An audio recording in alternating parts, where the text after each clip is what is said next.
दोस्तों बिहार के लाखों संविदा कर्मचारी, शिक्षक सेवक, ग्राम रक्षा दल, आशा, रसोईया, टोला सेवक, विकास मित्र, ग्राम कचहरी सचिव, मानव बल के कर्मचारी आज की सबसे बड़ी खबर निकलकर सामने आ रही है, क्योंकि बिहार कैबिनेट की चौथी बैठक 20 मई 2026 को होने जा रही है और इस बैठक में कई बड़े फैसले पर मुहर लग सकते हैं। क्या मानदेय बढ़ेंगे? क्या आउटसोर्सिंग कर्मियों को राहत मिलेगी? क्या शिक्षक सेवक, मीटर रीडर, पंचायत कर्मियों के लिए नई घोषणा होगी? और सबसे बड़ा सवाल, जिन कर्मियों को केवल अल्प वृद्धि हुआ है, क्या अब उन्हें दोबारा तोहफा मिल सकेंगे? दोस्तों आज की इस वीडियो हम आपको पूरी जानकारी विस्तार से देने वाले हैं। वीडियो को शुरू से अंत तक जरूर देखिएगा, क्योंकि आज की जानकारी बिहार के लाखों कर्मचारी और युवाओं के भविष्य से जुड़ा हुआ है। दोस्तों आप देख रहे हैं आपका पसंदीदा YouTube channel job John Jiddu में।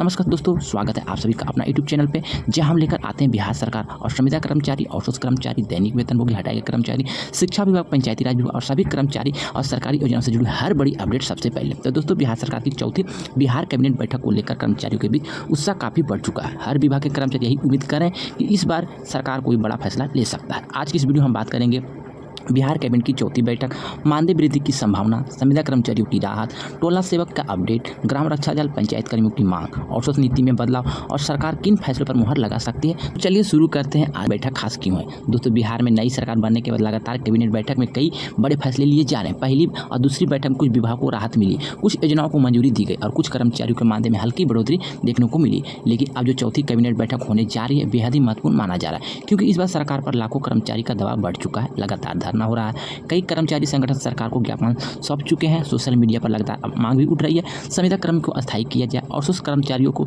व्यवस्था खत्म किया जाए, मानदेय में वृद्धि किया जाए, ईपीएफ मेडिकल की सुविधा दिया जाए, समय पर वेतन भुगतान हो। और माना जा रहा है कि इस बैठक में सरकार बहुत बड़े फैसले ले सकते हैं। दोस्तों किन किन कर्मचारियों को मिल सकती है राहत, तो यहाँ पे आप लोग ध्यान से समझिएगा। अब बात करते हैं उन कर्मचारियों की जिनको इस बैठक में सबसे ज़्यादा उम्मीद बताई जा रही है। पहला देखिएगा तो एनएचएम कर्मचारी, जो कि राष्ट्रीय मिशन यानी कि एनएचएम के अंतर्गत काम करने वाले सभी कर्मचारी लंबे समय से वेतन विसंगति और अस्थायीकरण की मांग कर रहे हैं। इन कर्मचारियों का कहना है कि वो वर्षों से स्वास्थ्य विभाग में सेवाएं दे रहे हैं, लेकिन उन्हें अस्थायी कर्मचारी जैसी सुविधा नहीं मिलती है। इस बार बैठक में कुछ अलग देखने को मिल सकते हैं। मानदेय बढ़ोतरी, सेवा की सुरक्षा, अनुबंध अवधि बढ़ाने, नई नियुक्ति की नीति और पर भी चर्चा हो सकती है। दूसरा है मानव बल कर्मचारी, जो कि मानव बल कर्मचारी कम वेतन, स्थिर नौकरी से परेशान है। कई जिलों में मानव बल कर्मियों को प्रदर्शन भी किया गया। इनका प्रमुख मांग है कि न्यूनतम वेतन लागू हो, समय पर भुगतान हो, पीएफ और ईएसआई की सुविधा दिया जाए, आउटसोर्स कंपनियों पर नियंत्रण किया जाए। सरकार इन सभी मांगों पर विचार कर सकती है। तीसरा है दोस्तों ग्राम कचहरी सचिव, जो कि ग्राम कचहरी सचिव का कहना है कि पंचायत स्तर पर उसने बहुत सारा काम किया है, लेकिन मानदेय बेहद ही कम है। लेकिन इन सभी के मांग को देखते हुए सरकार इस पर जल्द से जल्द फैसला लेगी। जो इन सभी का मांग है कि मान लागू हो, नियमितीकरण हो, प्रमोशन की व्यवस्था हो, पेंशन की सुविधा हो। इस बैठक में पंचायत विभाग से जुड़ा बड़ा फैसला संभव माना जा रहा है। दोस्तों चौथा ग्राम रक्षा दल, जो कि ग्राम रक्षा दल जो लंबे समय से मानदेय बढ़ाने की मांग कर रहे हैं। इनका कहना है कि बोला गांवों की सुरक्षा में अहम भूमिका निभाते, लेकिन उन्हें पर्याप्त सम्मान और वेतन नहीं मिलता है। सरकार उनके लिए नई योजना या मानदेय वृद्धि की घोषणा कर सकती है। दोस्तों अब बात करते हैं शिक्षा विभाग से जुड़ी हुई कर्मचारियों की, जो कि यहाँ पर उनका मांग है कि अस्थायीकरण किया जाए, मानदेय वृद्धि हो और सेवा का विस्तार हो। शिक्षा सेवा का कहना है कि वर्षों से गरीब बच्चों को शिक्षा से जोड़ने का काम करे, लेकिन आज भी उनका मानदेय बेहद ही कम। दोस्तों अब बात कर लेते हैं टोला सेवा की, जो कि टोला से लेकर सभी सरकार के काम को करते हैं। ग्रामीण क्षेत्र में शिक्षा व्यवस्था सुधार लाने में टोला सेवकों की अहम भूमिका होती है, लेकिन कम वेतन के कारण वे आर्थिक परेशानी भी झेल रहे हैं। सरकार यदि इस बैठक में मानदेय बढ़ा देती है तो लाखों परिवार को राहत मिल सकते हैं। दोस्तों अब बात करते हैं शिक्षक सेवक और लोक शिक्षक की स्थिति लगभग वैसी ही है। इनकी भी मांग वर्षों से लंबित है, जो कि संभावना जताई जा रही है कि शिक्षा विभाग से कुछ नई घोषणाएं हो सकती है। दोस्तों अब बात कर लेते हैं मीटर रीडर, परिचारी और रसोईया को लेकर, जो कि बहुत ही महत्वपूर्ण यहाँ पे बातें मैं आपको बताने वाले हैं। दोस्तों मैं आपको बता दें कि मीटर रीडर का कहना है कि काम का दबाव बढ़ चुका है, लेकिन भुगतान समय पर नहीं होता है। कई जगहों पर निजी कंपनी के कारण कर्मचारी परेशान है। सरकार आउटसोर्सिंग व्यवस्था में बदलाव कर सकती है। दोस्तों परिचारी की बात कर लेते हैं तो विद्यालय और कार्यालय में कार्यरत परिचारी कर्मचारियों की स्थिति चिंताजनक है। इनकी मांग है वेतन वृद्धि, अस्थायीकरण, मेडिकल की सुविधा। सरकार इन सभी मांगों पर सकारात्मक निर्णय ले सकती है। दोस्तों अब बात करने वाले हैं जो कि हमारी रसोईया दीदी को लेकर। मिड डे मील योजना के अंतर्गत कार्यरत रसोईया दीदी लंबे समय से मानदेय बढ़ाने की मांग कर रही है। महंगाई है जो लगातार बढ़ रही है, लेकिन उनका मानदेय बेहद ही कम है। इस बैठक में महिला कर्मियों को लेकर बड़ा ऐलान संभव माना जा रहा है। तो जितने भी महिला कर्मचारी, आपको उम्मीद ज़्यादा यहाँ पे बन रहा है कि आप सबके मानदेय बढ़ोतरी को लेकर यहाँ पे घोषणा हो सकते हैं। अब बात करते हैं विकास मित्र और ग्रामीण चिकित्सक सेवक की राहत को लेकर। महादलित समाज के बीच काम करने वाले विकास मित्र लगातार सरकार से मांग कर रहे हैं कि मानदेय बढ़ाया जाए, अस्थायी हवाई सेवा मिले, यात्रा भत्ता दिया जाए। इस बैठक के लिए राहत की खबर भी आ सकती है। दोस्तों बात करते हैं ग्रामीण चिकित्सक की।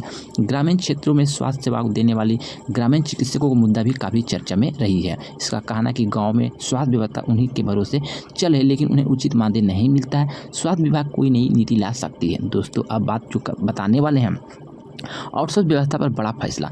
दोस्तों सबसे बड़ी चर्चा इस समय स्वास्थ्य व्यवस्था पर अटकी हुई है, जो कि यहाँ पर आउटसोर्स के अंतर्गत जो भी काम करते हैं यहाँ पे लेकर बहुत ज़्यादा चर्चाएं हो रही है। दोस्तों कर्मचारियों का आरोप है कि कंपनी वेतन काटती है, समय पर भुगतान नहीं देता है, नौकरी की सुरक्षा नहीं है, पीएफ और ईएसआई में गड़बड़ी होती है। इसी कारण बिहार सरकार पर दबाव है कि आउटसोर्सिंग नीति में बदलाव किया जाए। कुछ रिपोर्टर के अनुसार सरकार नई गाइडलाइन ला सकती है, जिसमें न्यूनतम वेतन तय होगा, समय पर भुगतान अनिवार्य होगा, कर्मचारी का शोषण रोकने के नियम बनेंगे। अगर ऐसा होता है तो लाखों कर्मचारी की बड़ी राहत मिल सकती है। दोस्तों यहाँ पे मैं बताने वाले कर्मचारियों की सबसे बड़ी मांग।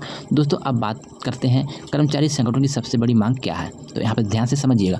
अस्थायीकरण की मांग, समान काम का समान वेतन, न्यूनतम वेतन 26,000, ईपीएफ ईएसआई की सुविधा, समय पर वेतन भुगतान, पेंशन सुविधा, मेडिकल की सुविधा, सेवा की सुरक्षा, आउटसोर्स खत्म हो और वेतनमान लागू हो। लगातार ये मांग सरकार तक पहुँच रही है। दोस्तों आपको और भी जानकारी मैं बता देना चाहते हैं। दोस्तों राजनीतिक जानकारों का मानना है कि आने वाले समय में सरकार कर्मचारी को नाराज नहीं करना चाहती, क्योंकि बिहार में लाखों कर्मचारी उनके परिवार सीधे तौर पर फैसले से प्रभावित होते हैं। ऐसे में संभावना है कि सरकार मानदेय बढ़ाएं, नई भर्ती निकाले, संविदा नीति में बदलाव करे, कुछ कर्मचारियों को नियमित करने की प्रक्रिया शुरू करे। हालांकि अभी तक आधिकारिक घोषणा नहीं हुई, लेकिन उम्मीद काफ़ी बढ़ चुकी है। दोस्तों सरकार के सामने सबसे बड़ी चुनौती भी है, यहाँ पे ध्यान से समझिएगा। सरकार के सामने जो सबसे बड़ी चुनौती है बजट की। अगर लाखों कर्मचारी का मानदेय बढ़ाया जाता है तो सरकार पर हजारों करोड़ रुपये के अतिरिक्त भार पड़ेगा। लेकिन दूसरी तरफ कर्मचारियों की नाराजगी भी बढ़ती जा रही है। इसी कारण सरकार संतुलन बनाने की कोशिश कर रही है। दोस्तों सोशल मीडिया पर लगातार लोगों ने अपनी प्रतिक्रिया दे रही है। कई लोग कह रहे हैं कि इतने वर्षों से कर्मचारी कम वेतन में काम करें, अब सरकार को बड़ा फैसला लेना चाहिए। वहीं कुछ लोग कह रहे हैं कि सिर्फ आश्वासन नहीं, अब वास्तविक निर्णय होना चाहिए। कर्मचारी की उम्मीद इस बैठक में काफ़ी बढ़ चुकी है। दोस्तों अब देखना बहुत ही दिलचस्प होगा कि बैठक के बाद क्या निर्णय लिया जाता है। दोस्तों ये थी बिहार कैबिनेट की चौथी बड़ी कैबिनेट बैठक से जुड़ी खबर, जो सबसे बड़ी और सबसे ताज़ा अपडेट था, तो मैंने यहाँ पे जानकारी बता दी। अब देखना यह होगा कि 20 मई 2026 की बैठक में सरकार कितने बड़े फैसले पर मुहर लगाती है। क्या कर्मचारी को मानदेय बढ़ाएंगे, क्या आउटसोर्सिंग कर्मचारियों की राहत मिलेगी, क्या टोला सेवक, ग्राम रक्षा दल, रसोईया, विकास मित्र, पंचायत कर्मियों को खुशखबरी मिलेगी। अपनी राय कॉमेंट में जरूर बताइएगा। वीडियो अगर आपको थोड़ा सा भी अच्छे लगे हैं तो आप वीडियो को ज़्यादा से ज़्यादा लाइक कर सकते हैं, ज़्यादा से ज़्यादा शेयर करें, और चैनल पर पहली बार जुड़े हैं तो जॉब जॉन जीतू चैनल को सब्सक्राइब करें, साथ ही बेल आइकन को दबाना बिल्कुल मत भूलें, ताकि बिहार सरकार और कर्मचारी से जुड़ी हर बड़ी अपडेट सबसे पहले आपको मिलती रहे। तो मैंने सारा इन्फॉर्मेशन, सारा जानकारी बता दी है।